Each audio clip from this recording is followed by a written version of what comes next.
Hello বন্ধুরা, শুভ দুপুরের শুভেচ্ছা রইলো সবার জন্য। সবাই কেমন আছো? আশা করি সবাই ভালো আছো, ভালো থাকো। তো দেখো, আমি আজকে একটা ছোট্ট ভিডিও নিয়ে চলে এসেছি।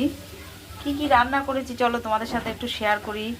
এখানে দেখো, এটা হচ্ছে বাটা মাছ, তলায় আছে বাটা মাছ। ভাজা করে আজকে ভাজা করেছি, সব ভাজা। আজকে কিছু তরকারি টরকারি করিনি, কেননা কালকের বাসি তরকারি আছে। আর এখানে বেগুন ভাজা করেছি দেখো। আর এখানে তো গরম ভাত, এটা তো রোজের করতেই হয়। আর এখানে দেখো আলু ভাজা করছি, আলু ভাজা। আর এখানে টমেটো দিয়ে ডাল করেছি আর কি, হয়ে গেছে ডাল। আর আরেকটা জিনিস করব দেখো, এই দেখো নিম পাতা, এটা ভাজা করব। এটা তো আমরা ভীষণ ভালোবাসি, মানে কি বলবো, আর আমাদের ঘরে সবাই ভালোবাসে।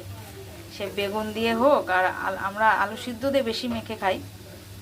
বেগুন দিয়েও ভালো লাগে, কিন্তু আলু সিদ্ধ দিয়ে বেশি খাই আমরা। তো আলু সিদ্ধ দিয়ে আজকে মাখা করব এটা ভেজে। আজকে রিচ খাওয়ার এমনি আমাকে না করেছে ডাক্তার, রিচ খাওয়ার বেশি করি না, তেল মশলাও কম খাওয়া বারণ আর কি।